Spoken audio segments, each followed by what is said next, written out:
Je m'appelle Armand Vaurien, capitaine du 73e régiment de la garde de Valtrice. On dit que notre monde natal est un enfer de glace. Je croyais naïvement que cela me préparait à tout.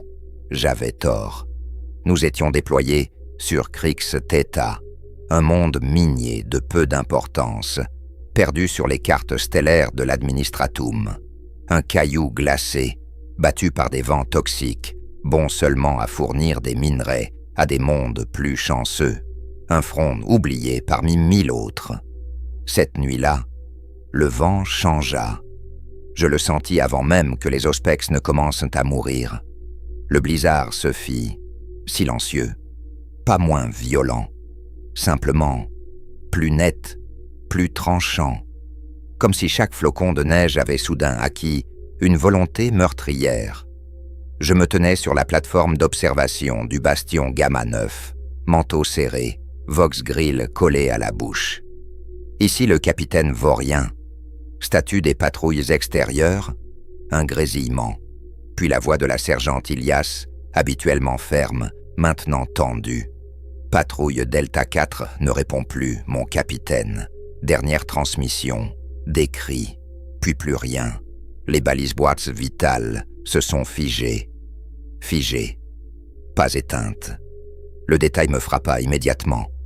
Figées, expliquées. Les signaux sont toujours là, mais immobiles. Comme si le temps autour d'eux avait cessé de bouger. Les valeurs ne fluctuent plus. C'est impossible. Rien n'est impossible, pensais-je amèrement. Seulement non encore catalogué par un adepte de l'Adeptus Mechanicus. À ma gauche, le magot surveillant K-77 se penchait sur une console, ses mécadendrites claquant dans l'air froid. « Confirmé, capitaine », émit-il d'une voix métallique. Les flux temporels locaux montrent une anomalie. Micro-arrêt, micro-suspension, des fragments de secondes qui disparaissent des relevés. De la sorcellerie, demandai-je. La sorcellerie n'est qu'un terme ignorant pour désigner des phénomènes non encore modélisés, répondit-il. Mais, oui, je levai mon regard vers la nuit. Au-delà des murs de prométhium et d'adamantium, la plaine gelée s'étendait comme un océan de verre fracturé. Les projecteurs du bastion déchiraient la tempête en cônes de lumière pâle, mais au loin. Au loin, il n'y avait que blanc, noir et silence. « Capitaine, vox en provenance de l'astropathe », signala un opérateur. Je sentis aussitôt mes épaules se raidir. Les astropathes ne dérangeaient un officier de ligne que pour 2 raisons, une condamnation ou une damnation. Je descendis les escaliers métalliques, chaque pas résonnant comme un glas. Le sanctum de l'astropathe se trouvait profondément enfoui dans le cœur du bastion, protégé par des sceaux de pureté et des plaques de plomb gravées de litanie. L'air y était plus chaud, mais pas moins oppressant. L'astropathe Lysandre m'attendait, agenouillée au centre d'un cercle de cendres, bénite. Sa peau était déjà pâle en temps normal. Maintenant, elle avait la couleur de la cire. Ses yeux crevés fixaient un point que je ne pouvais pas voir. « Capitaine », murmura-t-il, « parlez psycheur. J'ai reçu quelque chose. Pas un message, pas une voix dans le warp. Un silence, un froid, qui ne vient pas du vide, mais de plus loin. Comme si quelqu'un essayait de geler le warp lui-même. Ses mains tremblaient. De fines gouttes de sang coulaient de ses oreilles, se figeant presque instantanément en cristaux rouges sur sa peau. « Décrivez », ordonnai-je, « des étoiles qui s'éteignent, des mondes figés, des armées entières arrêtées, en plein cri, en plein tir, tout suspendu dans un seul instant, et au centre, une présence, pas du chaos, pas des xénos connus, un trône de glace, sans fin, et quelque chose assis dessus qui ne respire pas, qui ne pense pas comme nous. Il ne hait pas, il ne comprend même pas la haine, il veut seulement que tout cesse, Je n'aimais pas la peur dans la voix d'un psyker. C'était un mauvais présage. Pouvez-vous envoyer un appel de détresse? Il secoua la tête, lentement. Le warp près de Krikstetta se contracte, capitaine, comme si on le tirait vers le gel. Mes pensées glissent, se brisent. Je peux essayer, mais il se peut que le message n'aille nulle part, ou qu'il arrive trop tard. Je posai une main gantée sur son épaule. Geste inutile, mais pour moi plus que pour lui. Essayez, envoyez tout ce que vous pouvez. Parlez de l'anomalie, de ce froid, de ce trône. Je quittais le sanctum avec la sensation d'être observé par quelque chose, au-delà des murs, au-delà des étoiles. Sur la passerelle de commandement, l'agitation avait monté d'un cran. « Rapport », aboyai-je. « Les auspex de périmètre sont en panne, un par un », répondit l'opérateur principal. « Ce n'est pas un sabotage. C'est comme si les circuits vieillissaient de plusieurs siècles en une minute, puis redeviennent neufs, puis à nouveau. Les logs ne savent pas quelle heure on est. » Quoi 77 ajouta, ses optiques tournant frénétiquement. Des fluctuations chronométriques, des tronçons de temps qui se répètent, d'autres qui disparaissent. Les machines se souviennent de choses qui ne se sont pas encore produites. Je sentis un frisson remonter ma colonne vertébrale, malgré les implants de régulation thermique. Et les patrouilles? Le Vox-Grill cracha soudain une voix déformée, saturée par le vent et autre chose, quelque chose de plus grave, plus profond.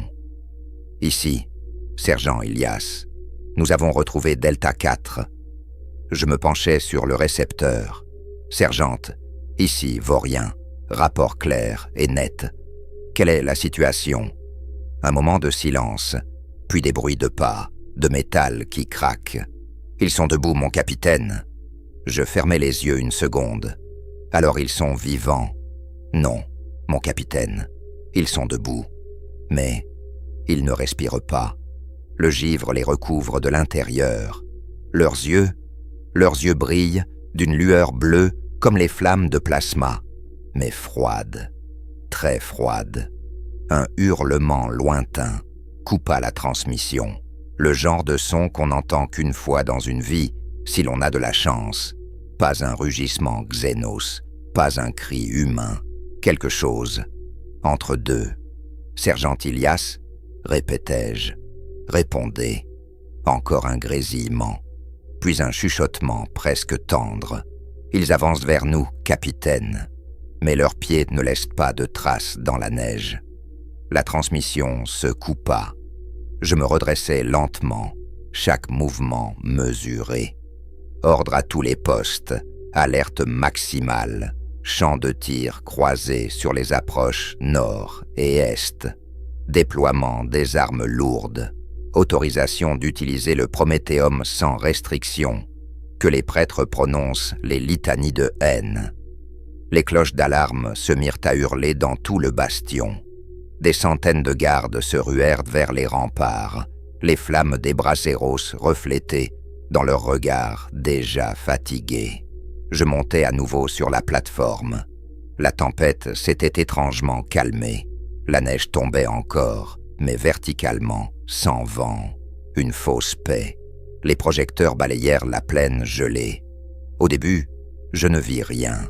Puis, des silhouettes, une ligne, puis une autre derrière, et encore une. Ils marchaient vers nous à pas réguliers, comme à la parade. Des hommes en uniforme de la garde, des mineurs en combinaison épaisse, des civils, des technoprêtres, des enfants même, là où nos convois avaient disparu les jours précédents, tous fixés dans le même instant de mort, des éclats de balles figés dans leur chair, des gerbes de sang transformées en sculptures de cristal, des visages tordus dans un dernier cri silencieux. Et pourtant, ils avançaient. Mes doigts se crispèrent sur la rambarde. « Feu !» ordonnai-je d'une voix que je voulais stable. Les lasguns rugirent en une seule longue plainte. Des centaines de traits rouges traversèrent la nuit, perçant les corps qui n'auraient jamais dû bouger. La chair brûla, le givre se brisa, certains tombèrent. Puis devant mes yeux incrédules, je les vis se relever. Pas tous, mais assez. Leur chair carbonisée refusa de se consumer. Les blessures restèrent ouvertes, mais ne saignaient pas, comme si le temps refusait d'achever leur mort. « Impossible, murmurai-je. Même pour le warp, c'est... » Je m'interrompis. Au fond de la formation des morts, une silhouette se détachait, plus grande, plus immobile. Un être drapé dans un manteau fait de givre et d'ombre, comme si la nuit elle-même gelait en coulure sur ses épaules. Une couronne de pointes glacées entourait une tête pâle, aux traits presque humains. Presque. Dans sa main, il tenait une lance translucide. Pas de glace. Non. De quelque chose de plus ancien. La lumière des projecteurs ne la reflétait pas. Elle semblait absorber la notion même de mouvement autour d'elle. Quand il leva cette arme, je sentis un poids tomber sur mes épaules. Le vent s'arrêta. Les cris se turent. Même mon souffle sembla hésiter à sortir de ma poitrine. Pendant un battement de cœur, j'eus l'impression que le monde entier retenait le sien. Je compris alors deux choses. D'abord, que nous n'affrontions pas un simple ennemi. Ensuite, que notre monde allait mourir. Mais pas tout de suite. Il allait d'abord se figer. Je ne sais pas combien de temps je restais immobile, perdu entre deux battements de cœur. Une seconde, une éternité. Sur Krixteta, les deux notions avaient commencé à se confondre.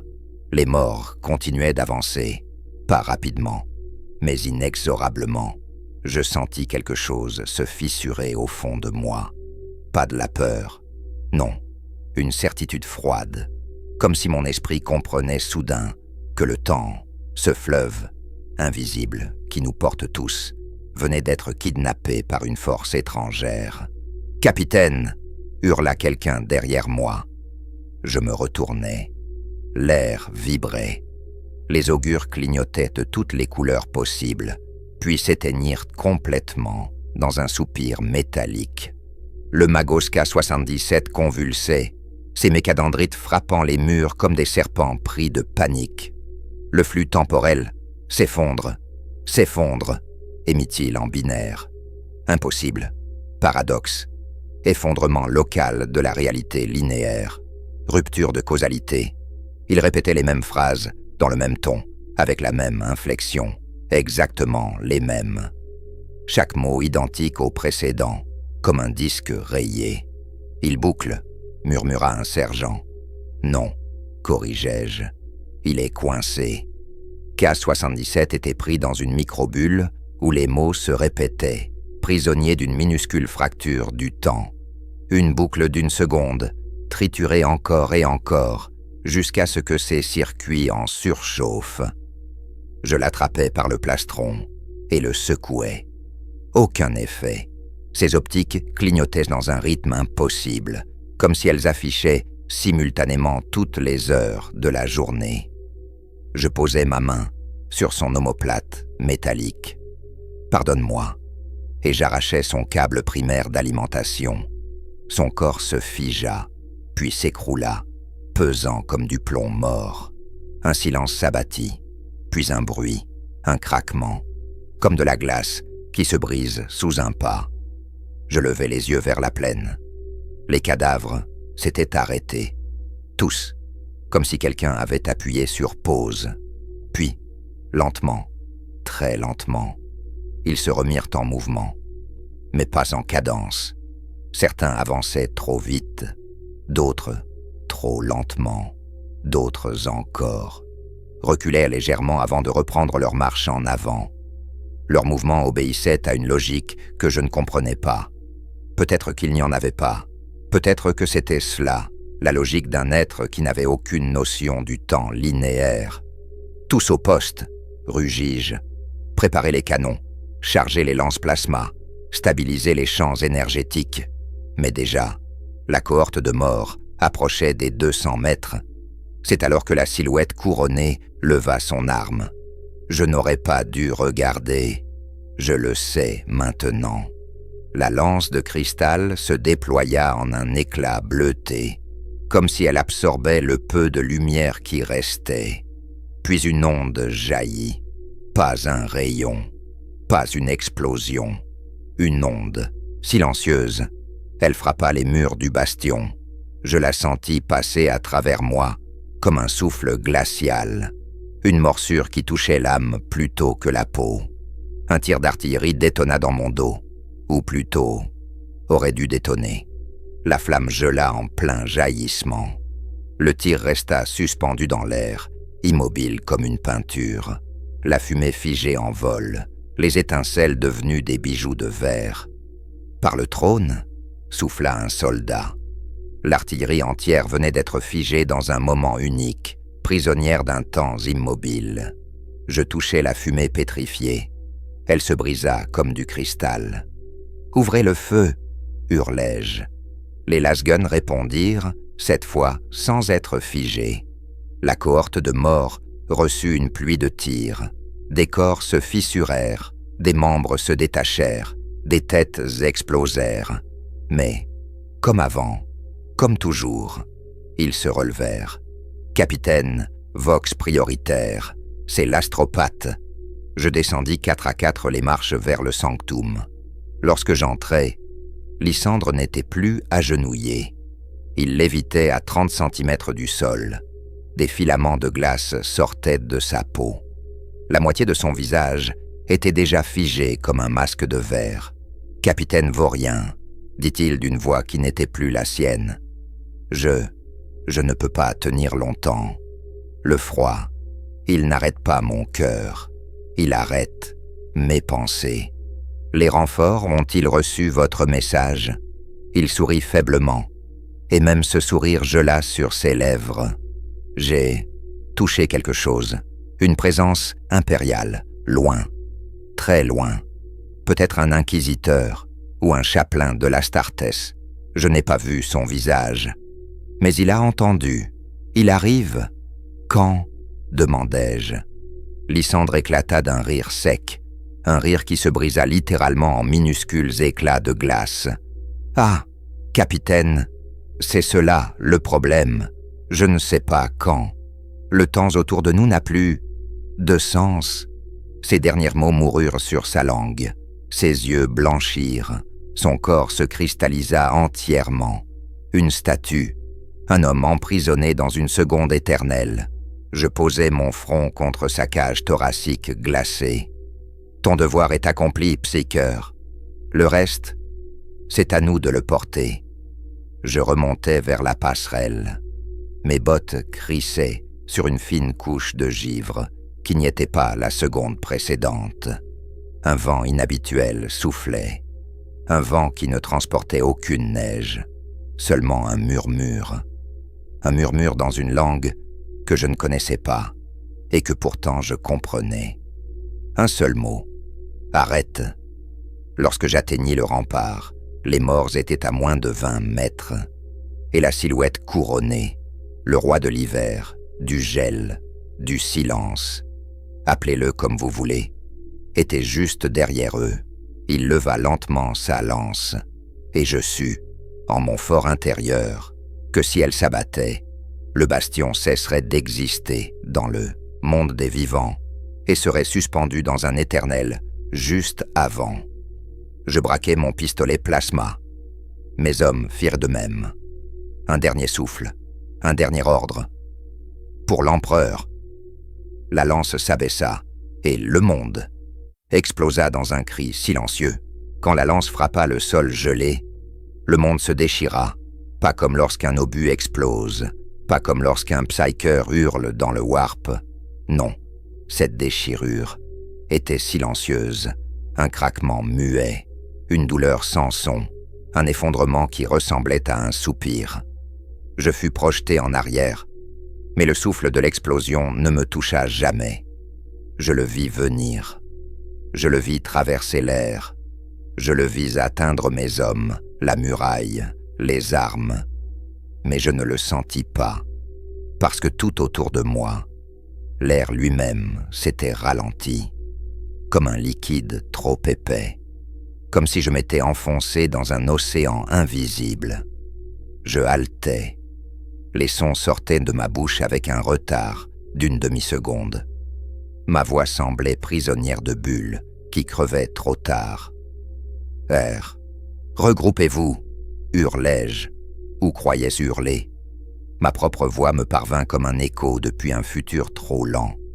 À ma droite, un soldat fut coupé en deux, non par une lame, mais par une ligne.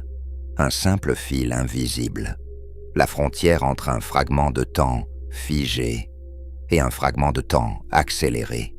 Sa moitié gauche tomba au sol.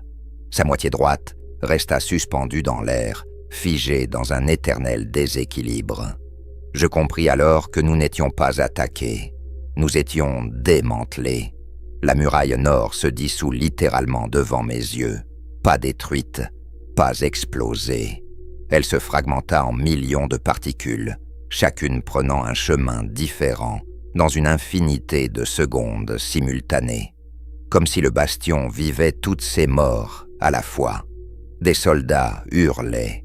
Je voyais leurs bouches ouvertes, mais j'entendais leurs cris comme un souvenir avant qu'ils ne naissent. Le roi de l'hiver avançait, sans bruit, sans rage, sans hâte. Chaque pas étendait une onde circulaire de givre temporel autour de lui. Le sol se couvrait de spirales, des spirales qui n'étaient pas du dessin, mais du temps gelé en motif. « Capitaine ! Capitaine Vaurien !» Une main m'attrapa par l'épaullière et me tira dans un abri effondré.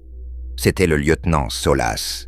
Son visage était bleu, ses sourcils pris dans une fine pellicule de cristaux. Il avait perdu son bras gauche. Je ne sais pas quand. Peut-être la minute précédente.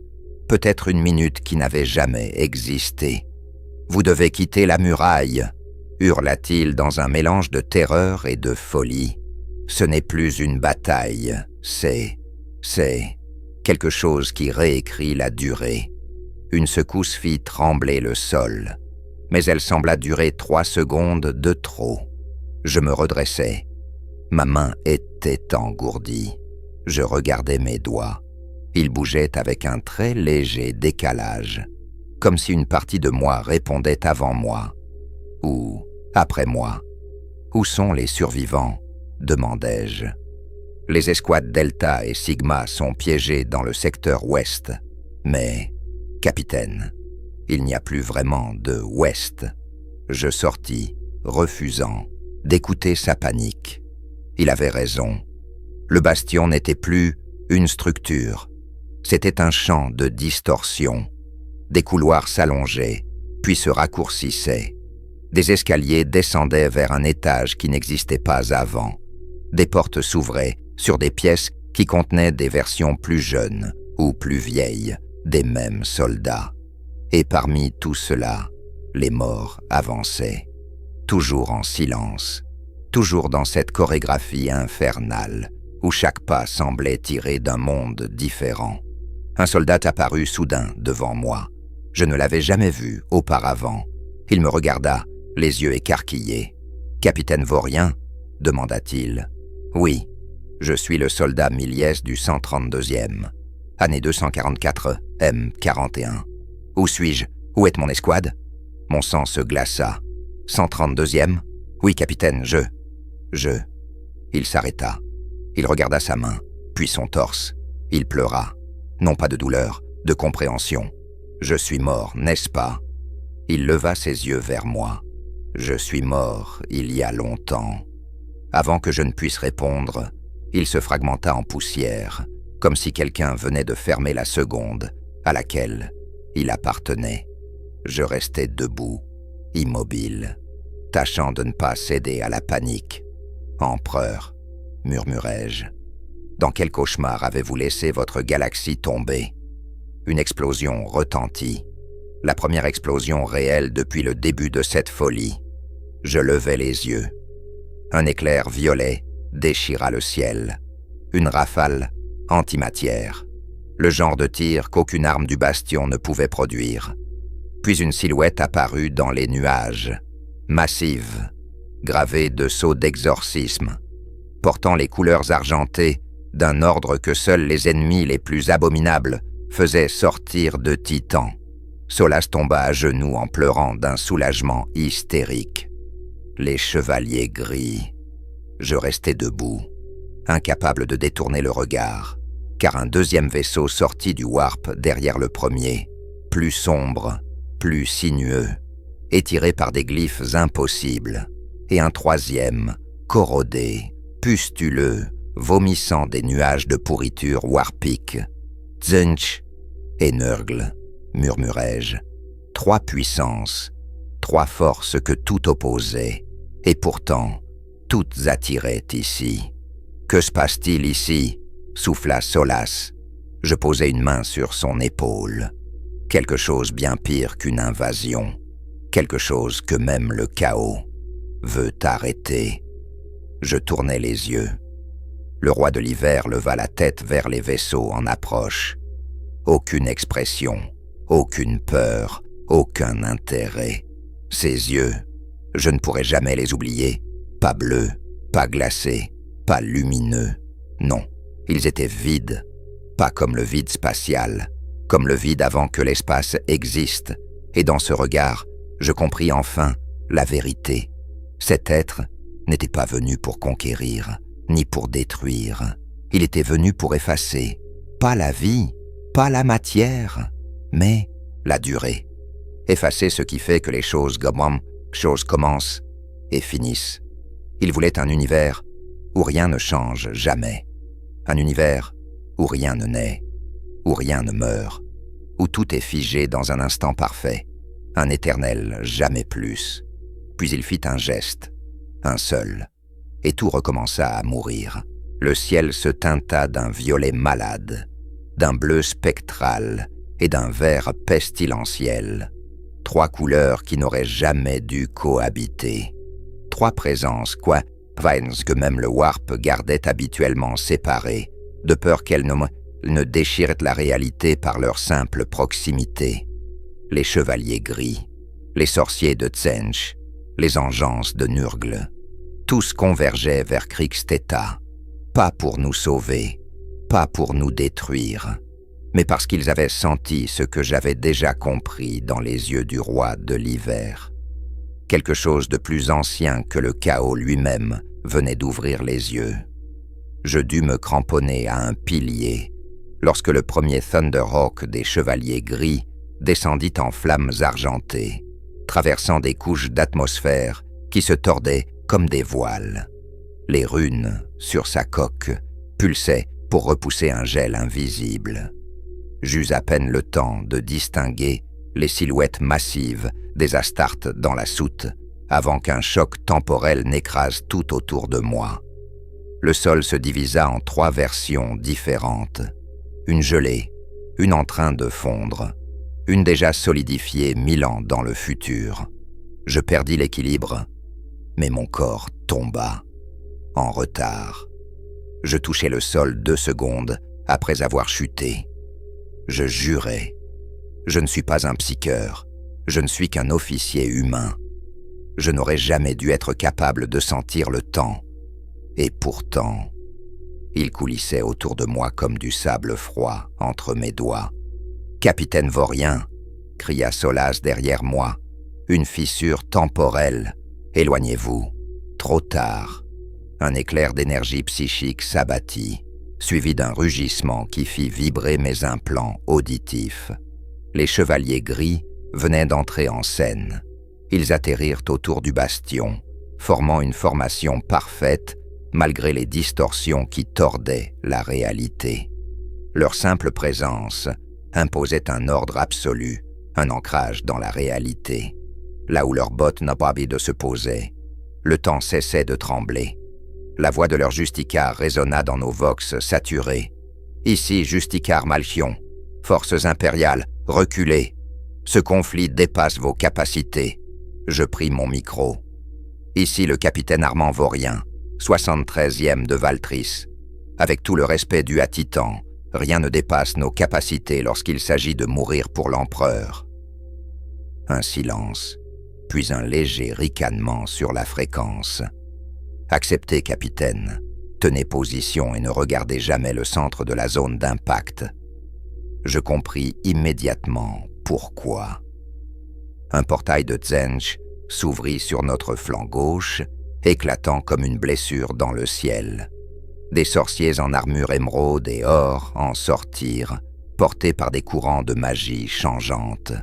Leur chef, un magistère aux masques multiples, leva les bras et récita une incantation qui semblait se contredire à chaque syllabe.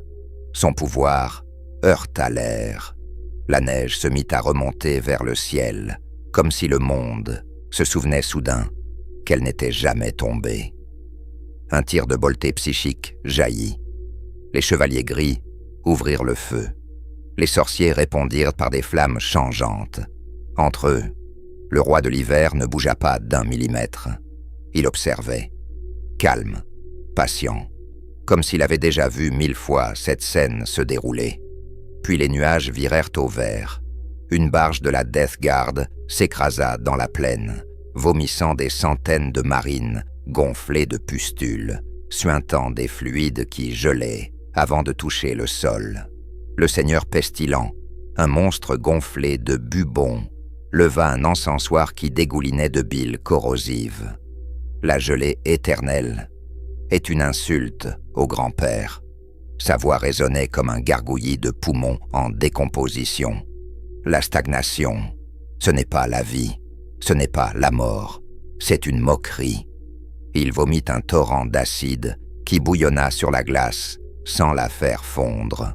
Au contraire, elle se solidifia davantage. « Par le trône ?» murmurai-je. « Même Nurgle ne peut pas le corrompre. » Puis tout explosa, pas par une arme, pas par un sort, par un regard. Le roi de l'hiver tourna sa tête vers les forces du chaos. Un simple geste, un simple mouvement, et le monde ralentit, puis se fragmenta. Les Marines de Nurgle furent figés en pleine course. Leurs bubons s'arrêtèrent en plein gonflement, comme des fruits pourris sculptés dans le verre. Les sorciers de Tzench se retrouvèrent coincés dans des poses impossibles, les flammes magiques gelées en spirales multicolores. Puis le roi abaissa son bras, et tout reprit d'un seul coup. Les corps se fissurèrent, explosion simultanée de chair, d'armure et de corruption figée, comme si 1000 années de pourrissement s'étaient activées en une microseconde. Les cris n'eurent même pas le temps de naître. Je tombai à genoux. Solas hurla. « Capitaine, vos yeux !» Je passai une main sur mon visage. Ma vision ondulait. Des traînées d'instants s'étiraient chaque fois que mes paupières clignaient. J'étais en train de voir le présent et les traces d'un présent qui n'avait pas encore eu lieu. Je chuchotais, terrifié. « Il me modifie. »« Non, capitaine. » Solas secoua la tête, paniqué. « Il vous observe, et le temps essaie de vous imiter. » Un chevalier gris posa une main lourde sur mon épaule. « Capitaine Vaurien, » dit-il d'une voix calme mais impitoyable, « si cet être continue de vous toucher par sa présence, vous serez retiré de la ligne temporelle. Traduit, grognai-je. Vous cesserez d'avoir existé. » Je respirais lentement. Le froid autour de moi ne provenait plus du vent. Il venait du futur, ou du passé, ou de quelque chose entre les deux. « Justicard, » murmurai-je, « dites-moi la vérité. Savez-vous ce que c'est ?» Le chevalier gris se raidit. « Ce n'est pas un démon, ce n'est pas un Xenos, ce n'est pas un psycheur, ce n'est même pas une créature du Warp. » Il marqua une pause, puis il déclara « C'est une chose qui existait avant que le temps soit un mouvement. Une chose qui veut retrouver son royaume. Un royaume où tout est immobile. » Je sentis alors un frisson parcourir le champ de bataille. Un frisson non pas de froid, mais de résolution. Le roi de l'hiver se tourna vers nous, Je crois qu'il nous souriait, et je compris enfin pourquoi 3 puissances ennemies étaient venues ici. Pas pour s'entre-déchirer, pas pour conquérir la planète, mais parce que même le chaos a peur de ce qui n'obéit pas au temps. Solas agrippa mon bras. « Capitaine, que faisons-nous » Je serrai mon arme. Mes doigts tremblaient, pas de peur, de froid. Ce que font toujours les hommes de l'Imperium, dis-je, c'est-à-dire survivre 5 minutes de plus que ce que l'empereur espère. Solas sourit nerveusement. Et si l'empereur n'attend rien de nous, alors nous lui offrirons une surprise. Le roi leva sa lance, le temps se déchira une nouvelle fois, et la bataille finale commença. Le monde éclata autour de moi comme un miroir brisé, pas sous un impact, pas sous une explosion, sous la volonté du roi de l'hiver. Chaque fragment de réalité renvoyait une version différente du champ de bataille. Dans l'un, je me voyais encore debout. Dans un autre, j'étais déjà mort. Dans un troisième, je n'étais jamais né. Je dus fermer les yeux pour ne pas perdre la raison. Mais le temps, lui, refusait de me laisser en paix. La bataille en 3 temps. Quand j'ouvris de nouveau les yeux, la première chose que je vis fut un chevalier gris projeté contre un mur, son corps figé en plein vol, comme une sculpture de guerre. Autour de lui, les distorsions du roi de l'hiver formaient un maelstrom de secondes inversées. « Frère, formation hexagonale !» La voix du Justicar Malchion claqua comme un ordre venu du cœur même de Titan. Les Astartes argentés se mirent en mouvement. Parfait, implacable, mais ralenti par la résistance du temps lui-même. Ils avançaient comme s'ils pataugeaient dans du verre fondu. Devant eux, les morts s'alignaient, pas en horde, pas en chaos, en armée. Une armée silencieuse, une armée parfaite, une armée impossible. Mes nerfs se tendirent. Chaque pas de ces cadavres gelés résonnait comme une fatalité. Tzeentch déchaîné. À notre flanc gauche, le ciel se fissura. Des flammes multicolores s'y déversèrent comme une cataracte d'illusions. Les sorciers de Tzeentch hurlaient des incantations contradictoires, leurs voix existant simultanément en 10 langues. Le gel du temps est une insulte au changement, siffla un magistère masqué, ses bras se dédoublant, se repliant sur eux-mêmes. Il lança un sort qui n'avait ni forme ni direction, une pluie de possibilités qui brouilla l'air en milliers de versions du même éclair. Le roi de l'hiver leva la main. La magie se figea, en plein ciel, comme des éclats de lumière arrêtés en suspension, puis elle retomba au sol, lentement, comme des flocons de neige brûlants. Les sorciers reculèrent. Tzeentch, le dieu du changement, ne pouvait pas briser ce temps figé. Je crus voir, dans leurs masques, quelque chose qui ressemblait à de la peur. Nurgle implose. Au nord, un gargantuesque grand immonde chargeait, chaque pas faisant trembler les couches, déjà fragiles de la réalité. Sa chair boursouflée dégoulinait de pestilence. Il riait, un rire moqueur, gras et baveux. « On ne gèle pas la pourriture, petit glaçon !» s'esclaffait-il. Il lança un nuage de peste, un vrai océan verdâtre. Le roi de l'hiver inclina légèrement la tête. Le nuage cessa, pas dissipé, pas contré, arrêté. Chaque particule de peste resta suspendue, lumineuse, immobile, comme une constellation fétide. Puis d'un clignement d'œil, le roi renvoya la totalité du nuage. Dans son passé, le grand immonde hurla. Toute sa propre pestilence lui revint instantanément, concentrée, inversée. Son corps enfla, se tordit, puis implosa dans un geyser de bile figé. Un cercle parfait de silence m'homéostase suivit. Même les chevaliers gris se raidirent. Nous, les mortels moi, capitaine Armand Vaurien, j'étais au milieu de ça, un humain, faible, fatigué, déjà à moitié consumé par les fractures temporelles qui me rongeaient le cœur. mais je refusais d'obéir au temps. « Tous les survivants, formation sur moi !» hurlai-je. « Capitaine, on ne peut pas tenir. Alors mourons debout. » Les gardes se rassemblèrent, brisés, gelés, tremblants, mais vivants. Pour encore quelques minutes, nous ouvrîmes le feu. Les lasguns crépitèrent. Les projectiles plasma arrachèrent des éclats de glace. Les grenades fondirent. Aucun mort ne s'arrêta. Pas un. La ligne ennemie avançait comme un rouleau de marbre éternel. C'était comme tirer sur la fin du monde. Le roi me voit. Puis tout s'arrêta. Pas seulement la bataille, pas seulement le vent. Mon cœur s'arrêta. Le roi tournait la tête vers moi. Un regard infini, un regard froid, un regard sans commencement ni fin. Dans ce regard, je vis les millénaires où il avait dormi, les galaxies qu'il avait déjà figées, les milliers de royaumes morts dans un éternel premier hiver. Et moi, pas un humain, pas un capitaine, pas un soldat. Un point, une coordonnée dans la durée, un clou minuscule dans le cercueil du temps. Il leva sa lance. La réalité autour de moi vibra. Je sentis le sol sous mes pieds vieillir de 1000 ans. Mon souffle s'arrêta dans ma gorge. Ma peau se couvrit d'un givre intérieur. « Capitaine, capitaine !» hurla Solas à côté de moi.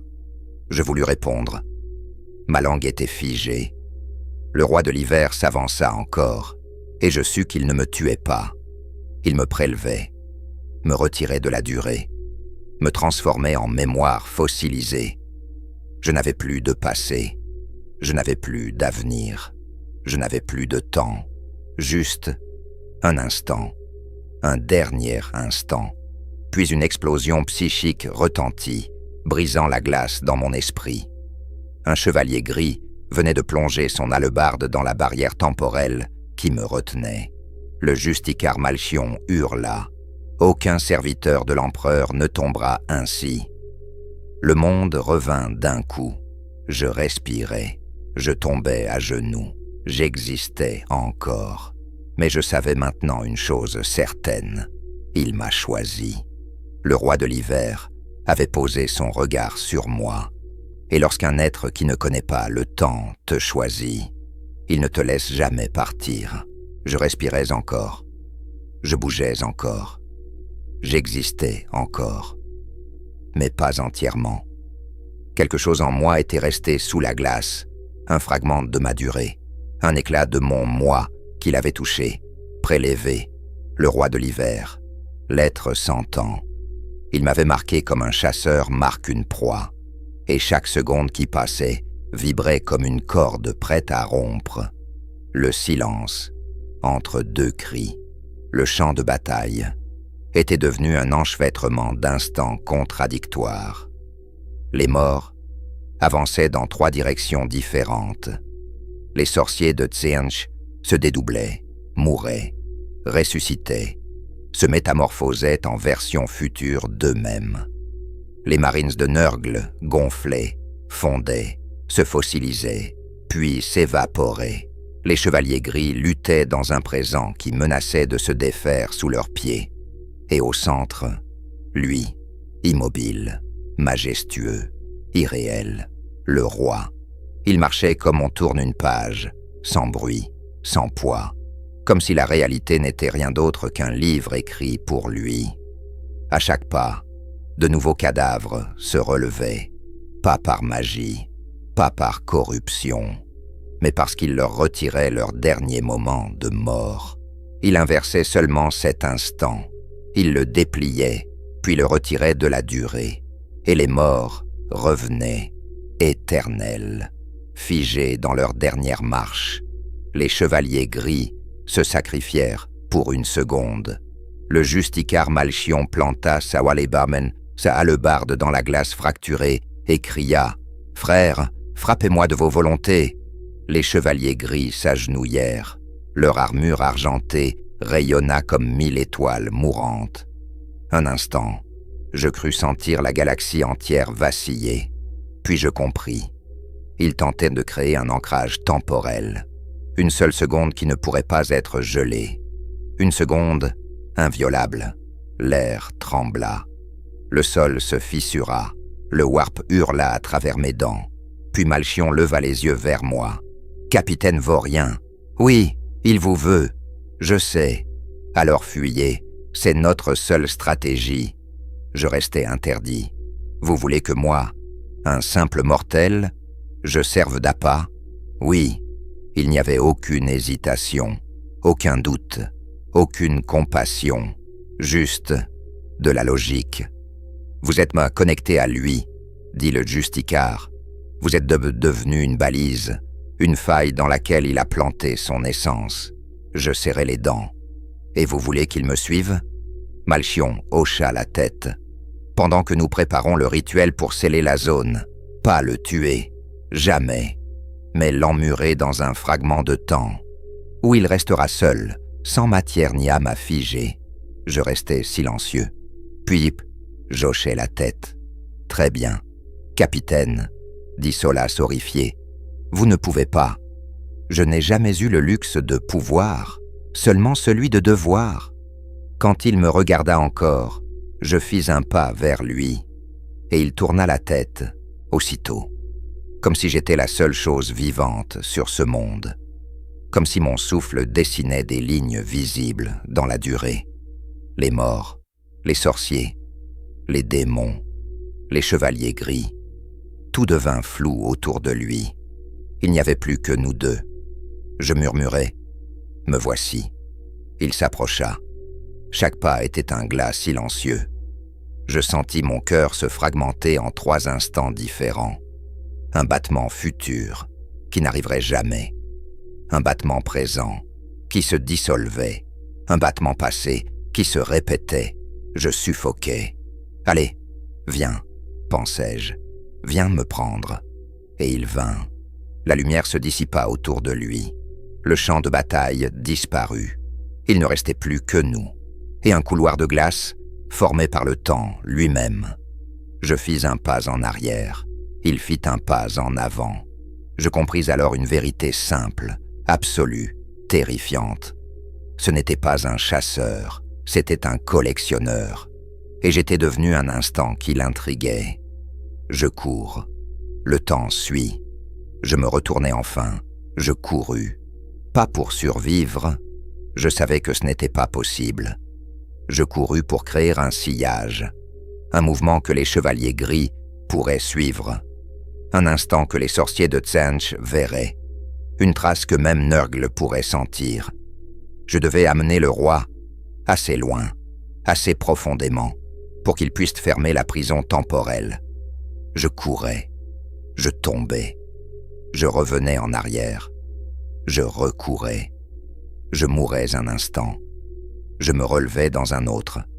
Je courais dans 3 versions de moi-même. Toutes en même temps. Toutes paniquées. Derrière moi, ces pas n'avaient pas d'écho. Mais chacun d'eux effaçait une seconde du monde. Et soudain, je sentis son souffle froid sur ma nuque. Pas un souffle. Une absence de chaleur.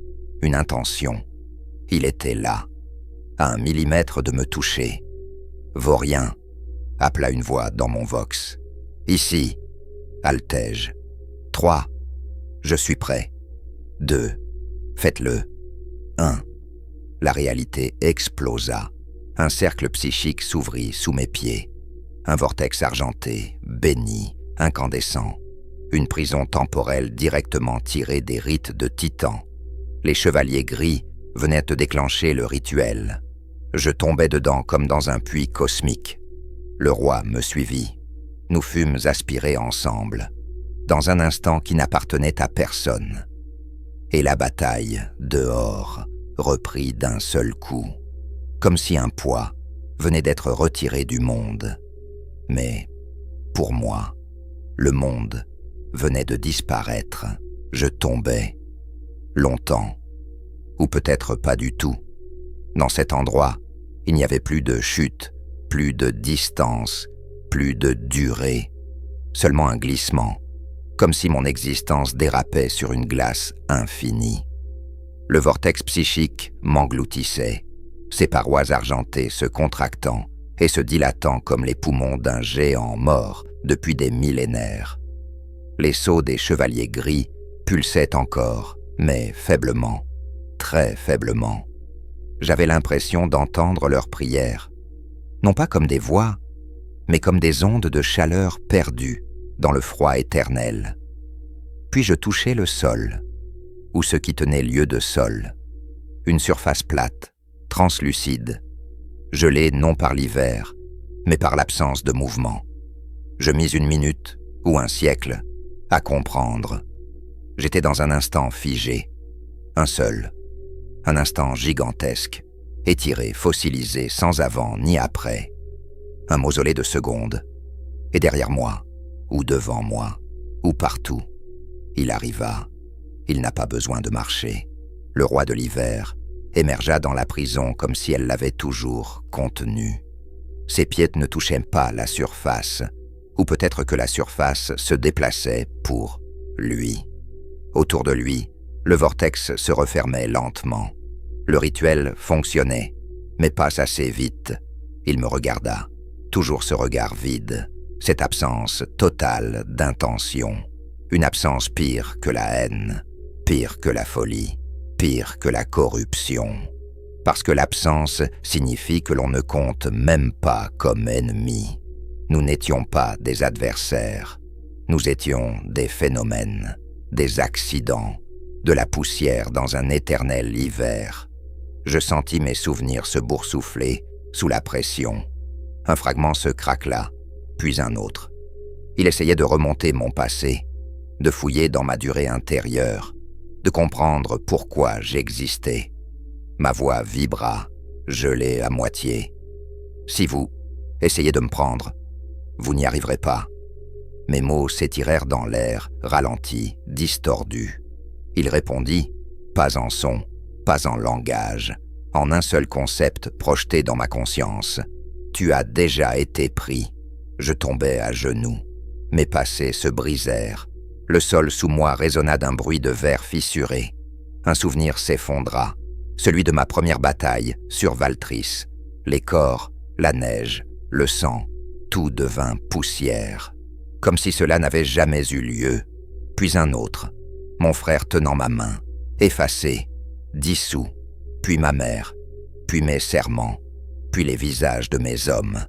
Je me mis à hurler, mais mon hurlement se transforma en un écho gelé avant même de quitter mes lèvres. Il ne me tuait pas, il me collectionnait. Chaque instant de ma vie devenait une flocon figée, accrochée à sa volonté.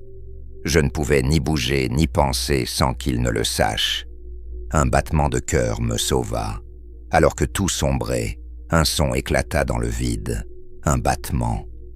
Ralenti 1000 fois, mais réel. Mon propre cœur. Pas un cœur vivant, pas un cœur humain, un cœur d'homme qui refuse le froid. Je m'y accrochai comme un noyé s'accroche à une épave.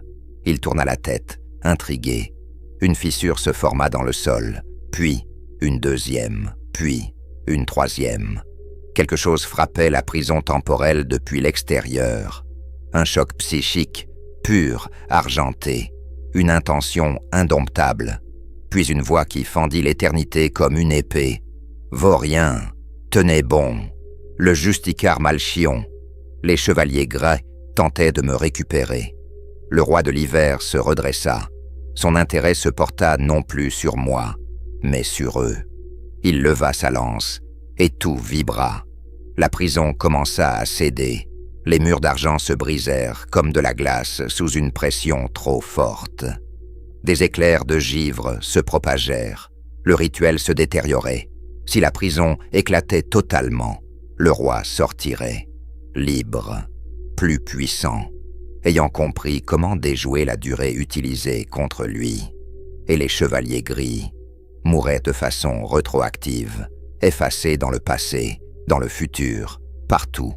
Je devais faire quelque chose. Je fis ce qu'un mortel peut faire.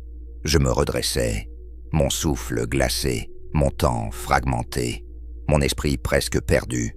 Je levai mon arme, un simple pistolet plasma, une impulsion ridicule. Mais je vis alors que sa lance n'était pas une arme, c'était un ancrage, un fragment de son essence, le centre de sa durée, le noyau de son existence éternelle. S'il la perdait, même un instant, il serait vulnérable. Je murmurai. Alors, viens la chercher. Je tirai.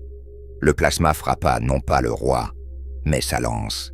L'impact fut minuscule, insignifiant, et pourtant, la lance vibra, comme un verre frappé par un doigt, et la vibration, dans un monde où le temps était figé, devint un cataclysme. Son regard s'illumina. Pour la première fois, pas de colère, pas de peur, de l'intérêt, un vrai. Il venait pour moi. La fissure s'ouvrit enfin, le sol éclata, un bras d'armure argenté passa à travers, puis deux.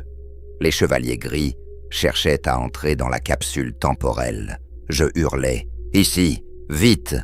Le roi se tourna vers eux. La température chuta. Les parois se recouvrirent de givre temporel. Elles ne tiendraient plus qu'un instant. Un seul. Je sautai vers la main tendue. La lance du roi traversa mon ombre, et la prison éclata. J'eus juste le temps de sentir les doigts du Justicar m'attraper, avant que tout disparaît dans la lumière. La lumière m'arracha de la prison temporelle, comme un hameçon arrache un poisson hors de l'eau. Je hurlai. Je crus me déchirer. Je crus perdre mon nom. Mais une main d'acier me tenait toujours. La main du Justicar Malchion. Autour de nous, le monde reprenait forme, lentement, comme si la réalité hésitait à se rassembler. Nous émergeâmes dans un tourbillon d'air brûlant et de lumière argentée. Le rituel des chevaliers gris hurlait dans toutes les dimensions, les seaux saignant de lumière pour maintenir une brèche entre le temps figé et l'instant réel. « Fermez, fermez-la !» beuglait une voix derrière le Justicar. Des frères, en armure d'argent, forçaient les glyphes à se reconstituer, leur voix psalmodiant des litanies de fer. Mais la brèche vibrerait, parce que lui approchait. Même sans visibilité, je sentais sa présence. Elle me déchirait comme du fil barbelé passé dans mes veines. Le roi de l'hiver poussait contre la paroi de la prison fracturée. Il voulait sortir. Quand le froid chercha mon nom, une vague de gel se propagea depuis la brèche. Un froid intelligent, un froid qui cherchait quelque chose. Moi. Je trébuchais en arrière. Mon souffle devint blanc, puis translucide, puis absent. La voix du Justicar tonna. « Frères, formez l'encre de Titan. » 6 chevaliers se placèrent autour de la fissure temporelle. Leur position formait un hexagone parfait, comme si leurs corps eux-mêmes étaient les piliers d'un temple. Une lumière argentée jaillit. Elle contrait le froid, la ralentissait, mais ne l'arrêtait pas. « Capitaine, reculez !» cria Solas depuis l'arrière-ligne. « Il me suit !» bredouillai-je. « On sait !»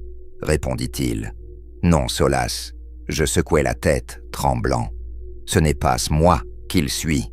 C'est l'instant de moi-même qui l'a marqué. » Solas blêmit. J'avais raison. Je le sentais. Une seconde de mon existence lui appartenait déjà. Une seconde qu'il voulait récupérer. Une seconde qu'il refusait de libérer. Et aucune force dans la galaxie ne pouvait le convaincre autrement. Le roi frappa la réalité. Un choc. Sec. Pur. Comme si un univers lointain venait de s'effondrer contre la paroi temporelle. Le sol se déchira. Du givre se forma, zigzagant à travers les roches, comme des racines. Un chevalier gris hurla lorsque son armure se cristallisa de l'intérieur, l'engloutissant dans un cercueil de glace pure. Il explosa en éclats argentés. « Tenir !» rugit Malchion. Mais la brèche s'élargissait, centimètre par centimètre. Le roi poussait sans effort, et chaque poussée effaçait un instant du présent. Une torche s'éteignit.